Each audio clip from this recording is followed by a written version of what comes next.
We are on our way to the salon so that I can get this hair done finally, fresh off of vacation. I decided I'm going to get my hair pressed. I don't know, like, I don't think I really had too much of a growth spurt. I retained some length for sure, but it's like, I don't think it's going to be dramatically different. And this is what I'm concerned about, like the front of my hair, because this has always been a struggle area of mine. Like, it's just so sensitive, it always breaks off. It's just the number one concern with me doing my hair is this part, the front of my hair. The last time I did a silk press and trim was, I think, February. Even though it's still kind of early to begin to trim, my hair is like really sensitive and fragile, so I feel like I want to keep up with my trims a lot more. So we're going to see what this hair is looking like, especially with this new way of me doing my hair. Before I got my trim, I was just doing wash and goes, and then sometimes I was doing 2-strand twists. This time I'm doing just 2-strand twists exclusively and refreshing it with water. So let's see if this method works. If this method work, we are on to something, because what I'm looking for is no breakage, little to no breakage, and my hair being full from the root to the end. So we want to see. I'm gonna record the process. Y'all want to see my hair once it's pressed, and we're gonna make an assessment. We're gonna make an assessment. Hold on, y'all. Can I get the iced matcha latte? Let's go. I'll see y'all at the shop. I'm gonna call you back. Let's go. It's time. Cute.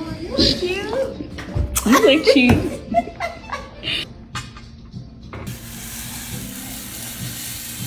Oh, that look good. Ain't this big? It's long. Yes. Yes. That's a cute dress. It lasts for like 2 days. Okay. So it did last throughout the day. Yeah, it lasts throughout the day, but the next day it was like, I don't know. I barely detangle it. Oh. I just keep going over it. But I don't add no extra product though. Yeah. And this is what Shalonda has been doing to my hair every 2 weeks, minus the silk press. We normally would do a twist out, but I was so anxious to see how my hair was going since I was doing this new technique with my hair. I went from doing wash and goes to just exclusively twist outs, and then on top of that, I wasn't detangling my hair and I wasn't using extra product throughout the week before my wash day. So my goal for this appointment was to see if what I was doing was working, because I didn't want to keep going doing the same thing and it was working against me. So seeing my hair stretched will tell me everything I need to know. And that's the thing about a hair journey. You're literally trying to figure it out as you go. And what worked 6 months ago might not work this next 6 months. So just be open to change. Now she's removing the conditioner with cool water, which is the most important step for moisture retention. Low-key nervous. And the hair mist act as a leave-in conditioner as well right before getting my silk press to make sure water is sealed inside the hair. And when I see my hair blow dry, I already seen the potential, because I'm like, it looks different already.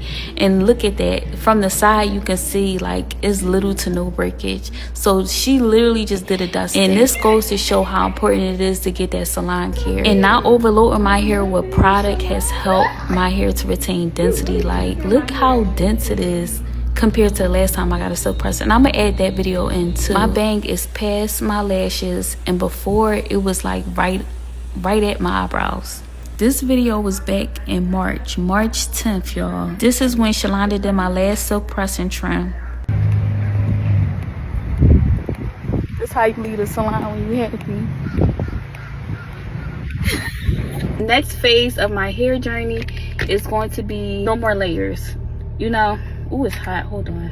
We're not cutting into my hair anymore. Now that I can see the potential of my hair, how it doesn't have a lot of breakage, it had literally little to no breakage. That's what I was hoping. I was hoping that my front was going to be full. Check that off the box. That's full. So now, next phase, I'm going to continue to do what I do, which is the twist out using the hair mist as a refresher, and then once I get my next trim and going forward, no more trimming inside the hair. So I'm just gonna let my layers grow out. My hair is going to appear to be longer, because right now I still feel like it looks shorter because of the layering, but it also looks fuller because of the layering. But my ultimate goal is to have long hair, full from the root to the end, pretty much even all throughout. So you gonna see until next time. So I'm about to go somewhere. I don't know where I'm gonna go. I'm going somewhere. I don't know, run a few errands. I don't know, but I'm gonna go enjoy this hair. Another thing too is that my front is going to be shorter than my back for a while, because like I was saying earlier, that has always been my trouble area. So as long as I don't see any breakage going forward, I have hope. 1212 hair fuel, and eating I eat a lot of protein, like a lot of protein. And you know, this might not seem like a dramatic difference, but to me, it's a step forward. So I'm hyped, I'm happy, and I'm celebrating. And I'm sharing my experience, because if you're going through the same thing, you should feel the same way about your hair. If you see it going forward in the right direction, celebrate that. Be happy about that. Because being hyper focused on what your hair is not doing instead of being hyper focused on what it is doing, it's going to be all the encouragement you need to keep going. And I'll talk to y'all later. I'll call y'all back.